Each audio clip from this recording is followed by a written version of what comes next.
KG chicken. అది జీలకర్ర, ధనియాలు, ఎలాచి, లవంగ, దాల్చిన చెక్క, అల్లం, వెల్లుల్లి, ఉల్లిపాయలు కొన్ని, ఎండుమిరపకాయలు, అందులో ఇంక 2 టమాటాలు వేసి మిక్సీ కొడతాం. ఈ టమాటాలు అందులో వేస్తాం. ఆ ఉన్నవి ఉల్లిపాయలు, పచ్చిమిరపకాయలు పోపు వేసుకుంటాం. అవి రుబ్బు తెచ్చేస్తాం.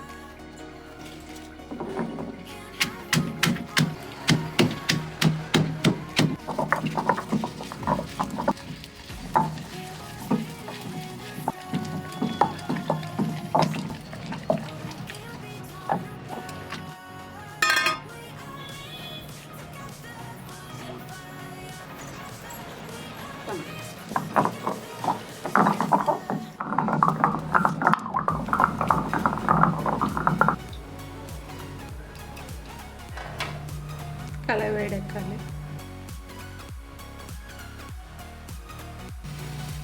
ఆయిల్ అండి, కప్పు ఆయిల్ అండి, శనగ నూనె, ఎందుకంటే చికెన్ కాబట్టి కొంచెం ఎక్కువ. వేడెక్కిందండి. ఇప్పుడు పచ్చిమిరపకాయలు, ఉల్లిపాయలు వేస్తాం.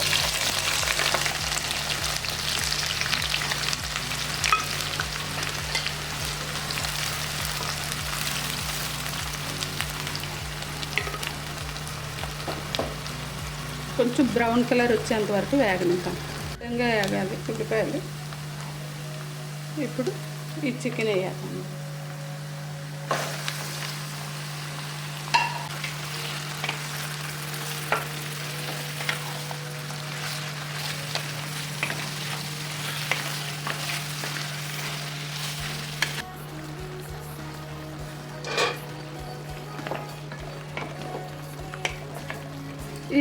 ఈ వాటర్ అంతా ఇంకిపోవాలి. ఆయిల్ పైకి తేలాలి. అప్పుడు మసాలాలన్నీ వేసుకుందాం. ఇలా బాయిల్ కూడా అవుతుంది. దగ్గర అయిపోవాలండి, వాటర్ ఉండకూడదు అసలు. ఆయిలే తేలాలి. అప్పుడు మసాలాలు వేద్దాం. మూత పెట్టాలి. ఈ విధంగా ఆయిల్ తేలాలి. ఆయిల్ తేలేటప్పుడు ఈ రుబ్బుకున్న మసాలా వేయాలండి.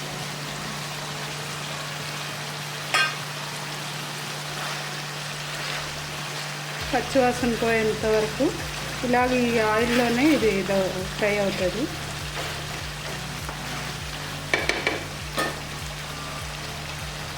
టమాటా గుజ్జు,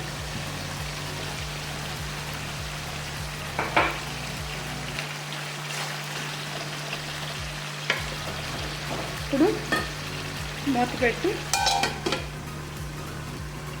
పచ్చివాసన పోయేంత వరకు అలా ఉడకనివ్వ.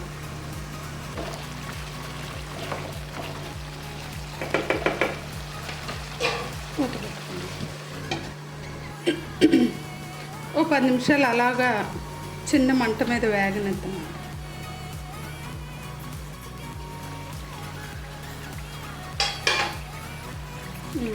ఆయిల్ తేలింది. పసుపు, కారం 2 స్పూన్లు, 1/2 స్పూన్ పసుపు, 2 స్పూన్లు కారం,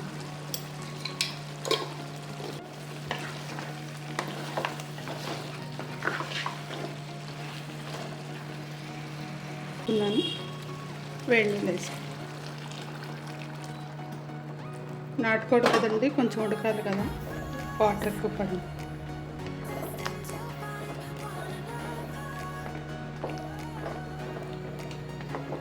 సాల్ట్ వేయలేదండి, లాస్ట్లో సాల్ట్ వేద్దాం. ఇప్పుడు మూత పెడదాం. చూద్దాం.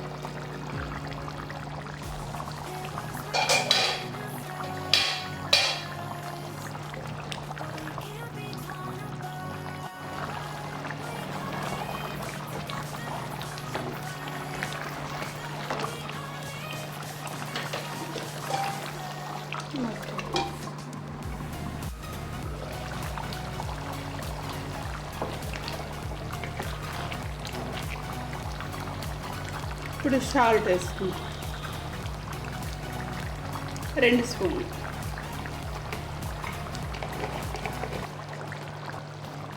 ఒక్క స్పూన్ చికెన్ మసాలా.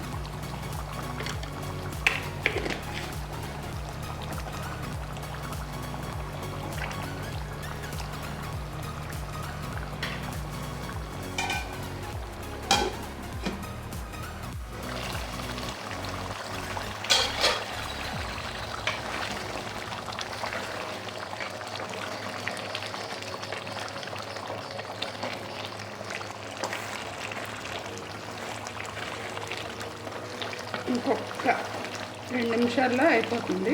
కొంచెం వాటర్ ఉంది, దగ్గర పడితే ఆఫ్ చేసి ఆయిల్ తేలిపోద్ది కదా, స్టవ్ ఆఫ్ చేసి చిన్న మంట మీద ఒక 2 నిమిషాలు ఉంచుదాం మూత పెట్టి. అయిపోయింది.